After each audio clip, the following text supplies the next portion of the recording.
here, I'm guessing you're well aware of the hype around big data. Our panelists are very well aware of the hype around big data. But all of them in their respective positions have hand-to-hand combat experience working with big data in the enterprise. What does it mean what does big data really mean right now? What's the state of big data? And what are some opportunities? So we'll touch on all those topics. Before we get started, my name's Andy Bartley. I'm CEO of Algorithms.io. We are a startup company emerging from stealth mode at the end of this month. We have an application that provides algorithms as a service for developers.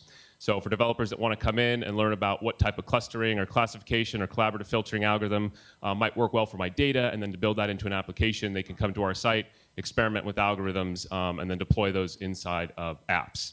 And I will be the moderator today. So I'd like to start off the panel by asking my panelists to give a quick introduction of themselves, their background with big data, and where they're working at now. So let me start to my left here, Tim. Great. Hi, I'm Tim Park. I'm a director in the platform strategy team at Microsoft. Our role at Microsoft is more or less an evangelism function, talking with the community to understand what's necessary, and then adapting our product strategy as necessary to meet that. Before rejoining Microsoft, I was part of a startup, Nest Labs, where we did a lot of really interesting big data things around. If you haven't heard, Nest Labs is building a smart thermostat. There's obviously a lot of telemetry data there, and we did a lot of things to both improve our product and adaptive type data things there to improve people's heating experience. So, thanks. Hi, my name is John Akred. I'm from Accenture, where I am the chief architect for the big data practice. For the last 3 years, I've led our R&D team in Accenture Technology Labs, and our job there is to understand emerging technologies and how they're going to disrupt, benefit, and otherwise cause us to have a good time with our clients and introducing those new technologies to their businesses and changing the game for ourselves and our clients. So I've been working with big data technologies for the last 3-4 years in enterprise settings and building teams and capabilities for those clients and ourselves. All right, hello everyone. My name is Christian. I'm a co-founder and CTO at Sumo Logic. At Sumo Logic, we are addressing machine data and log management problems for IT. Operations, applications, security, bring in all the machine data, all the log data across the entire IT stack, and we enable it for analytics. I was previously a chief architect at ArcSight, and that's when I really started getting into the big data thing, mostly by trying to solve what is ultimately a big data problem, or what turned out to be a big data problem using, let's say, legacy technology. And we're trying to do that a little bit better this time around at Sumo. Hi, my name is Steve Morin, currently a consultant with Autodesk, helping them build out data infrastructure and science sort of team and systems. Prior to that, I was VP of product of a data management platform company in New York called Sociocast, and I've been director at AT&T in charge of the customer database and part of advertising systems, other past experiences at Yahoo as an architect, all with big data systems and infrastructure of different types. Thanks, Steve. Thanks, everybody. So I know I think the first panel this morning did a real quick poll of the room to find startups versus enterprises. I'm going to repeat that with a little twist. So if you're here from a startup company or startup in big data space, or thinking about starting a company in the big data space, can you raise your hand? Please, perfect. And keep your hand up if you already have an enterprise customer. Okay, so that was going to be one of our focuses today, so that'll be helpful. From the folks that are here from the enterprise, could you please put your hands up if you're here representing a larger corporation already? Keep your hand up if you've already figured out your big data strategy in the enterprise. More hands than I think, good. So yeah, Q&A should be interesting then. So that's kind of where we wanted to start the conversation today. There is a lot being talked about around big data right now. I think if you didn't know any better, you'd think you'd walk out of every doorway and see a large yellow elephant outside every company waiting there with Hadoop. But what would be, I think a great place to start is what is actually happening inside enterprises today? Are people in pilots? Is some of this technology rolled out into production? What are people thinking today when they're talking about big data? What's actually happening? So maybe Tim, we could start from Microsoft's perspective. Yeah, sure. So, what we see at Microsoft is that things are at a very early stage in the enterprises. And I think that's driven by two things. The first thing is it's very expensive to set up the infrastructure to process, to store, the vast quantities of data, obviously, that are needed for big data. And so it's sort of a chicken and an egg problem. They don't have the data science kind of a department they need to show value out of this data. Which is the second problem, and that ties into the first because they can't show a return on investment on building out these very large data infrastructures. So, and I think that maybe a third thing to that would be that it's not clear or easy what people should be building inside the enterprise. So. I see the same thing. A lot of clients in experimental phases doing pilots targeted at this or that business use case, or even in some cases just getting their hands dirty in the IT department with the technology and looking for that initial use case to prove it out.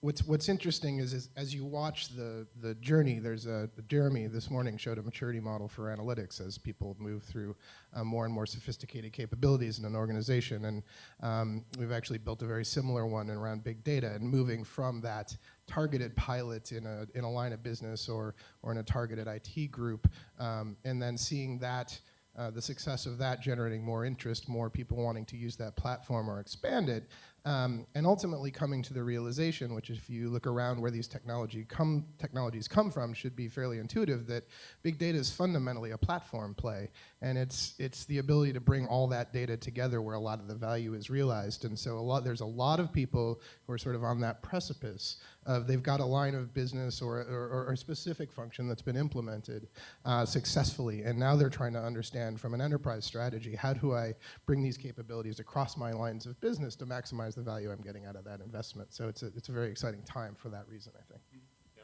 Christian, from your perspective on this, you're dealing with log data, right, in a specific set. So, some of these comments about trying to tie that into a broader data strategy, what's your experience been from Sumo?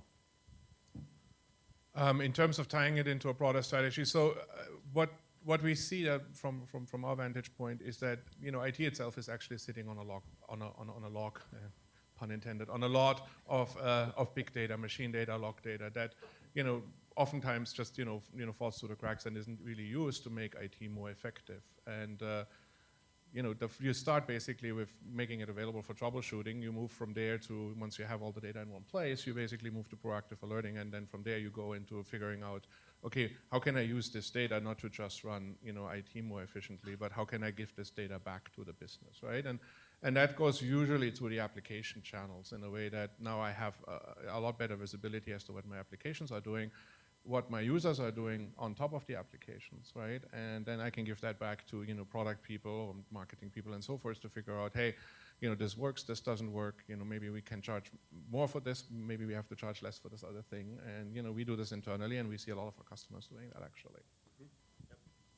Steve, I know you've got a lot of experience kind of in the front end helping people get set up with big data strategy, which is what you're doing with Autodesk now. So you could talk a little bit about this as well, and what are some of those hurdles to just get a project, even start conceiving a project?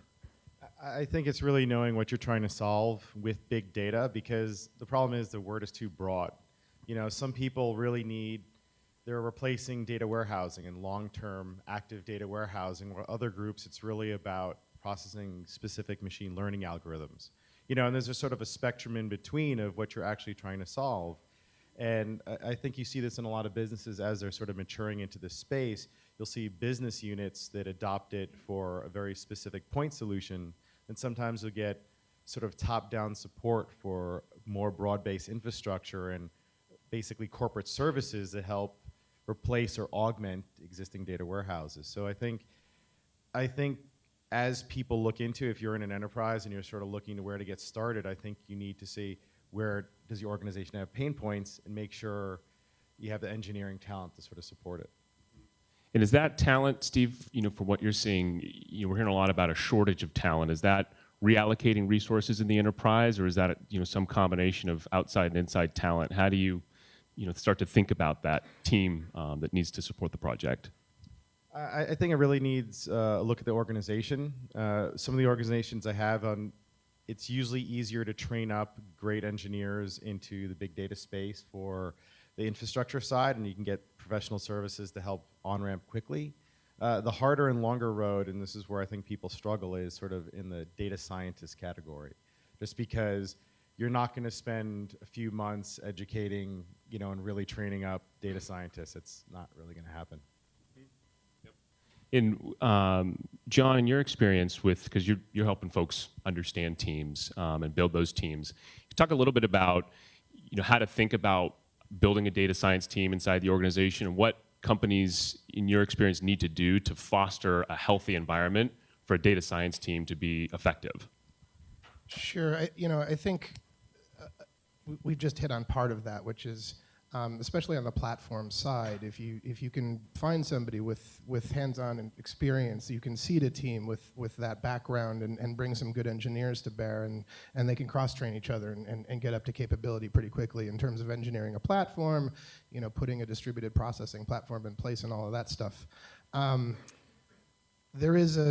There is a similar, but I agree, less effective corollary on the data science side, which is that in most enterprises we have cadres of business analysts who are typically engaged in BI-style activities and answering what I would suggest are previously defined questions for their lines of business, right? That's what BI is about, building reports that answer questions we've thought of, and those people are being asked to pivot and start having an interactive conversation with the data. And so bringing in I guess more advanced data science skills into that conversation can be very, very valuable, but there is a cadre of people who are used to looking at data and trying to drive business insight in it.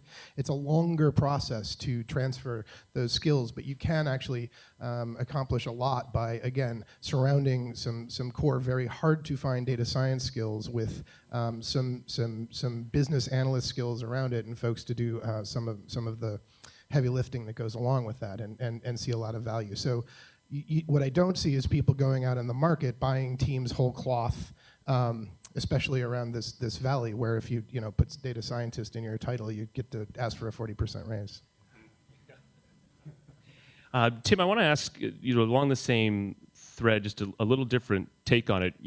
With Microsoft's distribution, it gives a different perspective on who is a data scientist, right? So many people touch Microsoft and the products that you're coming out with, a lot are geared towards making that, those skill sets available more to the everyday user. So maybe you could talk about the way that, what does Microsoft think about who's a big data scientist and who has access to data science technology? Yeah, sure. So our goal at Microsoft, kind of looking forward, beyond HD Insight and some of the platform offerings we're doing around Hadoop, is to make it easier for knowledge workers to use big data.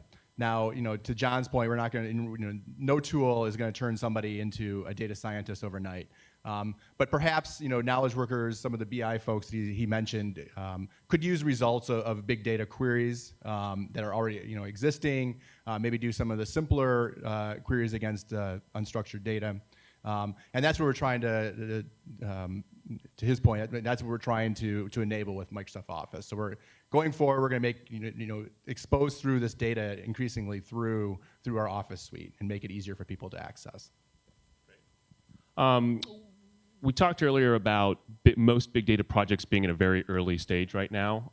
The interesting thing about that is it gives an opportunity for organizations to take a fresh look at what success means, right? And start to set metrics around, what is a successful big data program? What should I be measuring? What should I be monitoring? So I just wanted to ask, if anyone on the panel to talk on that topic. What metrics have you seen successful organizations monitoring and talking about when it comes to a big data strategy?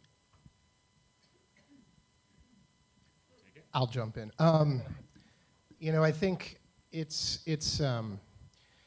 you look across the journey that it takes from going, Hadoop, interesting, let's see what we can do with that as an organization, to actually having in production some useful capability. It's a heck of a chasm. And to solve for that, you need to have a business that can react to the capability you're introducing, right? So a lot of people start on a technology journey and they're looking at metrics that go something like, data under, petabytes under Hadoop, or query load handled by Hadoop and things like that.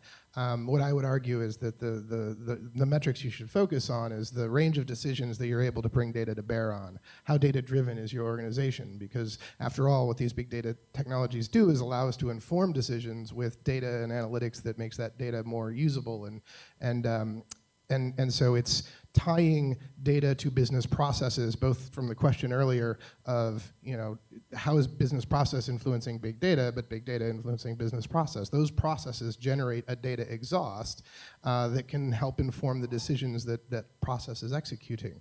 So understanding how ably you are bringing that data to bear on decisions in your enterprise, I think, is probably the best lens to view big data maturity in. Yeah. Christian, I want to pass it to you real quick on this. So, Sumo Logic, you've been now successfully selling into enterprises, and you've gone through that evolution. How much do you help your customers determine the success metrics or how to interpret the log data and provide them insights versus how much are they asking you for specific types of information and insights around the log data? How much is Sumo helping in that capacity versus how much are your customers asking for or already understand? Okay, so ultimately you need to always start by asking what's the actual problem that you want to solve, right? That's probably a complete tautology, but I'll say it anyways. And that would have been my answer ultimately, I think, to the metrics thing as well. As in, it's fairly binary probably. Hey, you got a problem. You figure out that you need big data of some sort to solve it, right? And then are you solving the problem, or how much of the problem are you actually solving, right? And I think, do you have a Hadoop strategy? That's just not even a question. It's not a problem, right? It's like, hey, you're seeing people that are doing interesting things. They might be things that are putting them in a competitive situation with you, or where they outcompete you, based on certain things, certain problems that they solve, and that's ultimately what business is about, right? And so the way that we look at it now, to actually address your question, is that, I think the success, first of all, is, can we actually put together the infrastructure to get all the data into our platform, because it is a service, all in all, and can we enable people to go and solve these problems that they have set out to solve, and that made them come to us, right? For example, hey, I want to basically get that sort of idea of what is my data center actually doing, right? Or even what is my cloud infrastructure doing, wherever it is. What is the usage that I have? Maybe that's a problem. Maybe you want to see, hey, where are my users coming from? Where are they logging in from, right? And so I can't boil that down into sort of a. I can't boil it down into a quantitative metric necessarily, but we can see by the engagement that our customers have with our platform, how successful they are on some level. That's what I would say. Did you have a comment on that last? Yeah, I just wanted to add that I know, especially for startups in the audience, that a lot of enterprises aren't used to working in a data-driven fashion. And so one of the things that we often see is that there's a cultural aspect to this as well of enterprises that have been around for 30, 40 years had to use a lot of intuition out of necessity, right? They didn't have the data, and they didn't have the platforms to process the data, and so they had to use a lot of intuition. And so, a lot of times, and John has probably seen this a lot, I suspect, there's kind of they have to reimagine how the company works. And a lot of new companies have gotten this, kind of driving decisions based on data. But this is something, as you work with an enterprise, you might have to kind of help them through. So I just might add that point.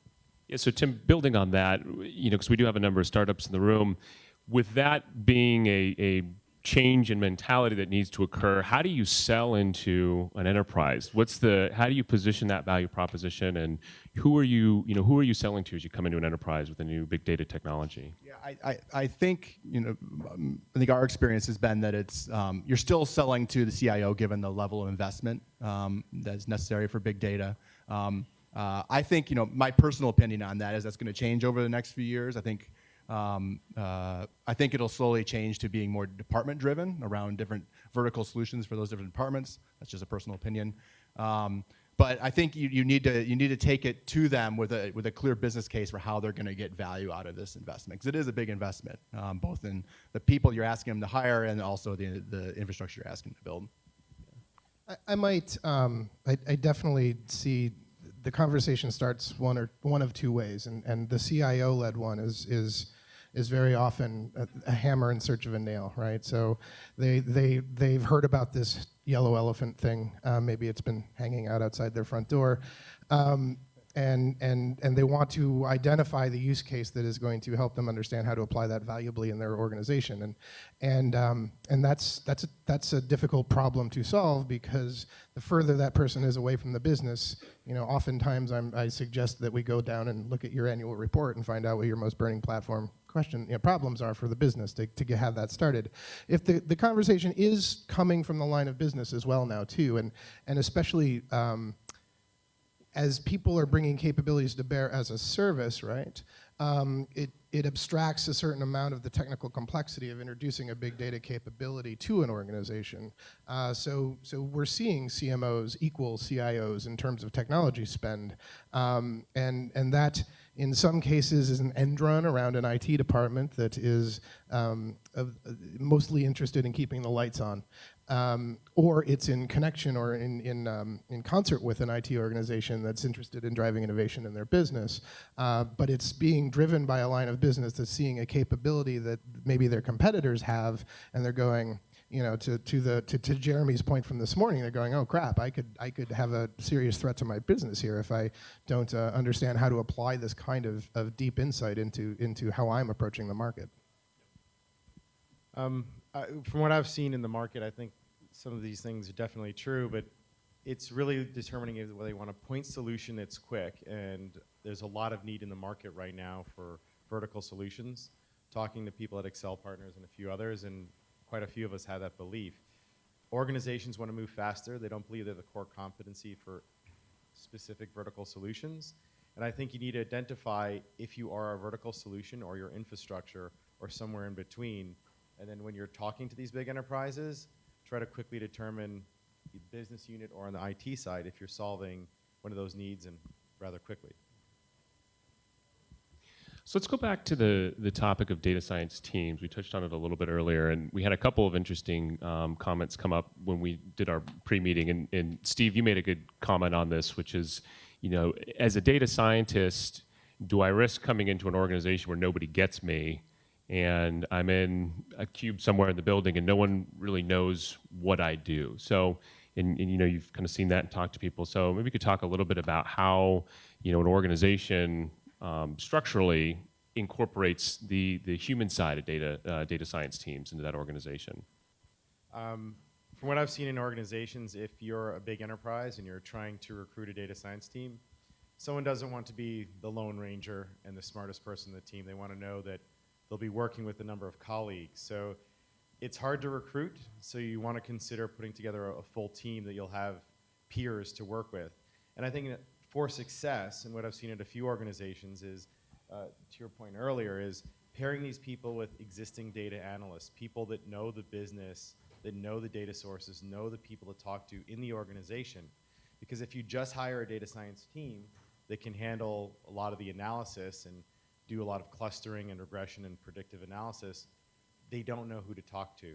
And that by itself will lead to failure as well. So you want to make sure you properly structure that when you're building out a team, and build a team that people are excited to join. You are fighting for talent out there right now. I mean, I'll say again, it goes back to, why are you actually bringing these people into the company in the first place, right? I mean, I need a data science strategy. That's again not a question you should be asking, right?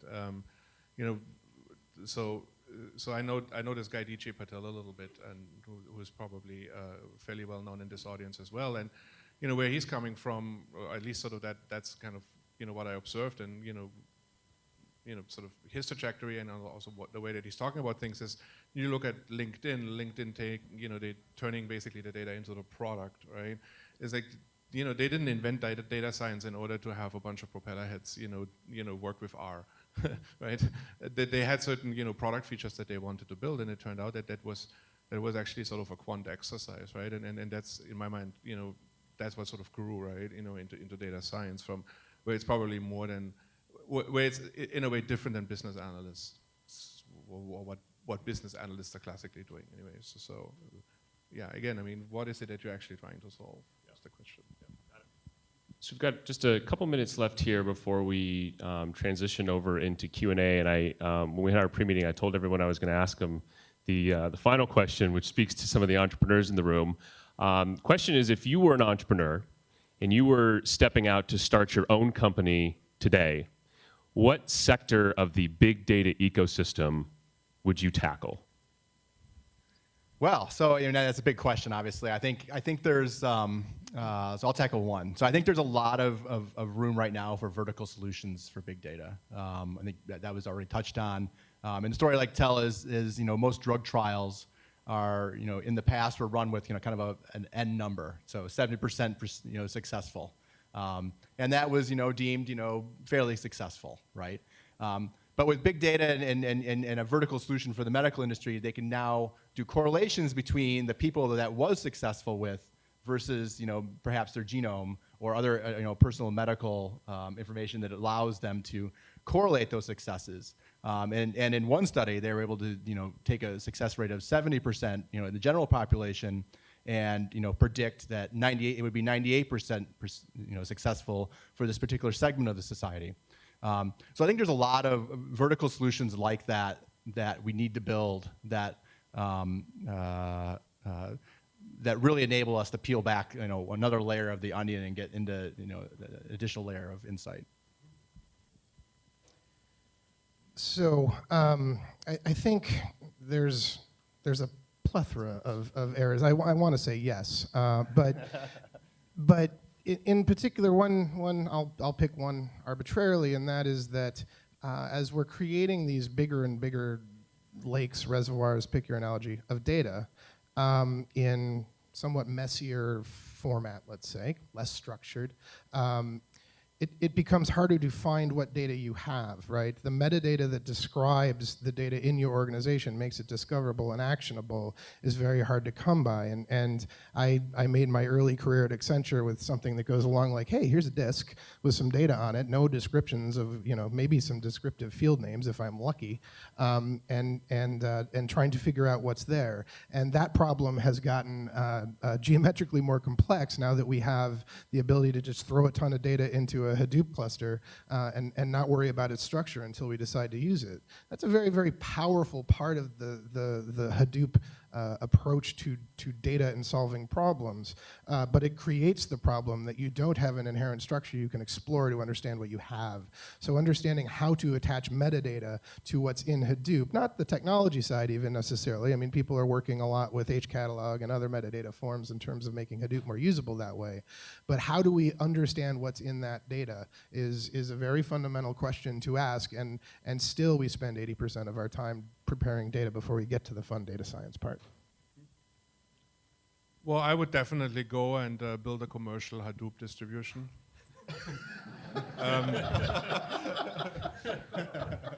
No, really, I like the idea. I think the vertical thing is a good idea. I think on the horizontal layer, it's that's hard. There's only so many oracles, right? That can become really big companies. Building horizontal stuff is really quite tricky, especially today with open source and so forth. So, I would try to see, hey, what is the vertical that I already know, and how can I make something work there better by using more data, making it available in an easy fashion. Basically, I would definitely go the service route, and I think this was discussed this morning already on some level. Unfortunately, I missed that, but I think real time is really important. There's a good amount of technology out there that allows us to do batch processing and so forth. But doing something that makes insights available in real time in that vertical that you already know, based on data. That's kind of how I ended up, with Sumo Logic also. So, no big secret there.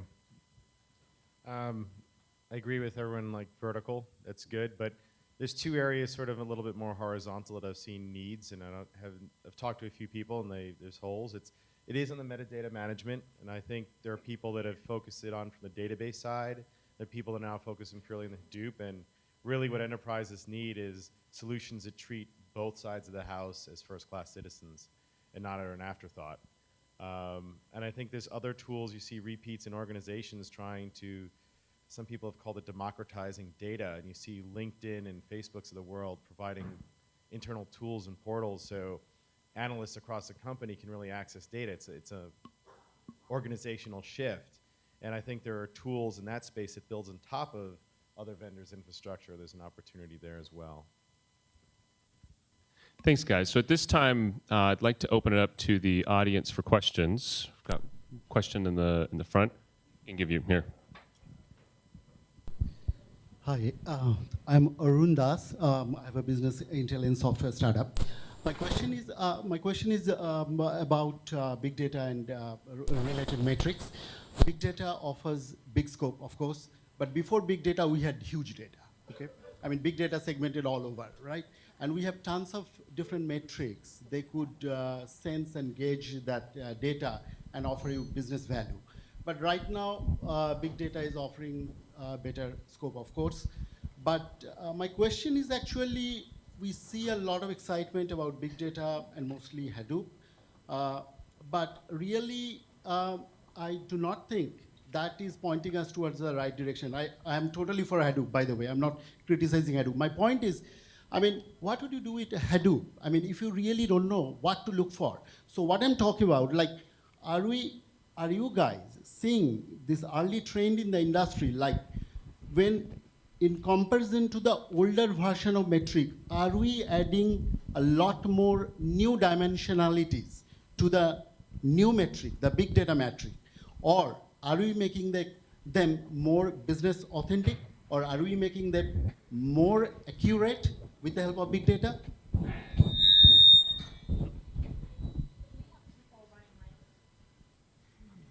Well, I mean, if you have a working, data warehouse strategy, right, and if it's all there and you got your ETL process and you know exactly what every bit of the data means, I don't think you need anything on top of that if that solves your problem, right? And if you have it set up in such a way that that democratization, argument sometimes comes up, a data warehouse being hidden behind layers and layers of IT and admins and all kinds of people, that if I just want to figure out something based on the data that's already in the enterprise, then I have to jump over all these hurdles, right? So if you can actually make it available to all the people that need it and you already have it, then I think you're good, right? The question that I sometimes that goes through my head sometimes is, what if the data is not in the data warehouse, right? What if you have not already spent 10 years trying to figure out exactly what each bit means? And and that's where the basically unstructured data comes in, right? And I do think that tools like Hadoop and so forth give you if you have some technical skills, they give you it's a tool to do analysis over data that's not necessarily already completely cooked, right? And I think that is good. Oh, Tim? go ahead. Yeah, I was just going to add, I think big data, one of the key thing that it gives you is essentially 20/20 hindsight.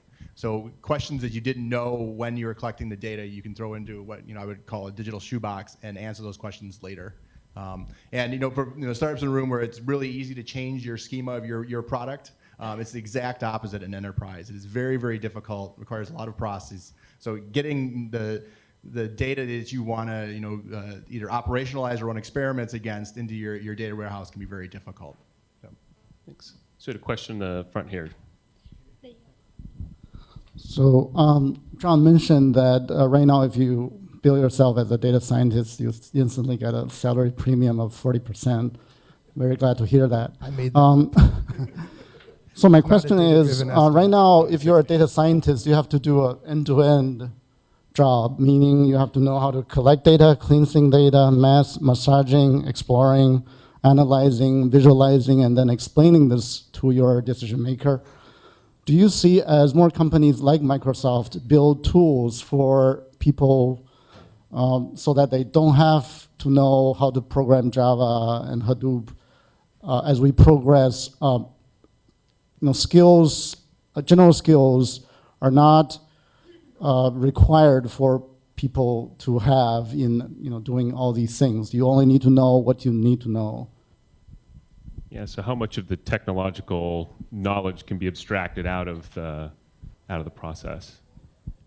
So before I joined Accenture, I worked at SPSS on a product called Clementine, which is now IBM SPSS predictive modeling software, 5 more words anyway.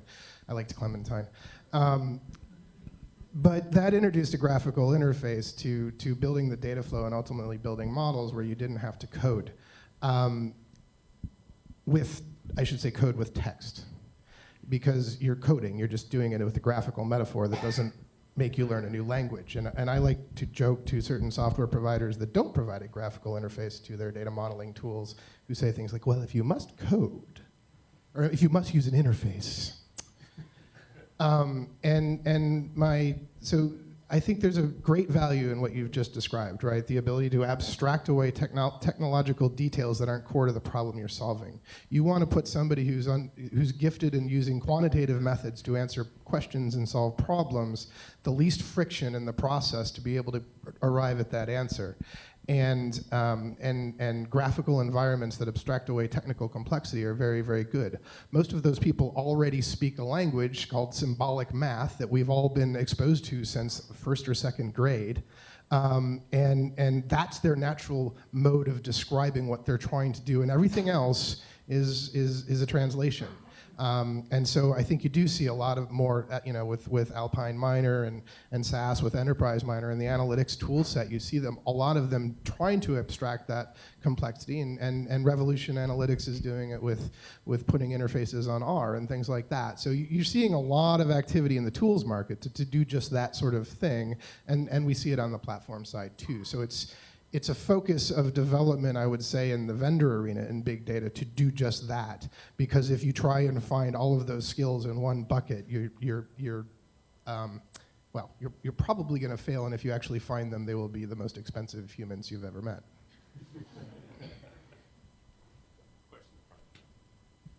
What are the? My question is, what are the models? What are the examples that, when you look across enterprises, what are the most interesting things that you've seen enterprises do with big data? What are the most intriguing examples? Good question. I've got a favorite on top of my mind, so I'll get the party started. There's a network of satellites that, or telescopes, that the scientific community uses together. There was a presentation at the first Strata Santa Clara on this. And they're essentially using big data and analytics to build intelligent agents that are able to properly schedule those satellites so that each scientist who wants a picture gets the right picture. To solve for that over things like, oh crap, there's a cloud over that satellite, that's not going to work today, right? And so there's a very complex optimization problem informed by a lot of rich data that is being solved by machine learning agents that are built on machine learning techniques to actually schedule the telescopic needs of an entire scientific community. So I like it because you've got a lot of rich data. Those satellite images don't compress very well. You've got a diverse community of users that are all benefiting from the optimization that's possible from data about how they're asking the question of the satellites. So it combines a lot of themes in the big data space in a way that I think is really, really cool. Another example, sexy big data, cool big data. Sexy big data. So one of my favorite ones is that whenever we go and we help a customer or prospect come on board with our platform, which basically means bringing in a lot of their log data, is that there's some really scary shit in there, and they have no idea. Scary shit could be, for example, plain text passwords, that kind of stuff, right? And that's not a very fancy thing, but the fact is you have data and you don't look at it, and that's even more dangerous, right? Than to give it to somebody who's running a service, but at least you can see it, right? So we run into that all the time, really. I think the most interesting thing I've seen in products is really companies that are really applying big data to their product, not just their marketing organization, their sales and support. And for example, there's a gaming company that decided to do analytics on their users, and they ended up doing analysis to alter the difficulty of the game on a per user basis to optimize people's happiness in that game. And I think it's applications like that, or even if it's just to a workflow for an online product, I think those are the most interesting applications specific to your business. Yes, a question here. Last question. Sorry. Okay. I was just wondering, over here. Over here. I was just wondering, like, from your own experience, maybe directly yourself or maybe something that you've heard, what is the average deal size that you're seeing people or the vendors closing, say, with one customer? Like, in what ballpark figure are we saying? Is it millions, tens of thousands, hundreds, or hundreds of thousands? What is it like? Round your number up to the nearest billion, if you could, in your responses. I think the most interesting deal size that I've seen is fractions of a penny. And what I mean by that is as a service models, where you're not talking about spending, I don't know, I mean, you can spend millions of dollars to stand up a Hadoop capability. You can spend millions of dollars trying to find one data scientist, but you know, looking at it at that micro level, I think is interesting, in that people are bringing services to market, and the world is becoming more and more virtual as the way we integrate data and capabilities and processes. And so the interesting deals to me are the value-based ones that are transactional, and you're seeing more and more desire to do those kinds of things in the enterprise market. At least I am. Anybody else have a comment on that before we wrap it up? Okay, very good. Thank you very much. Please join me in giving our panelists a round of applause. Thank you, guys.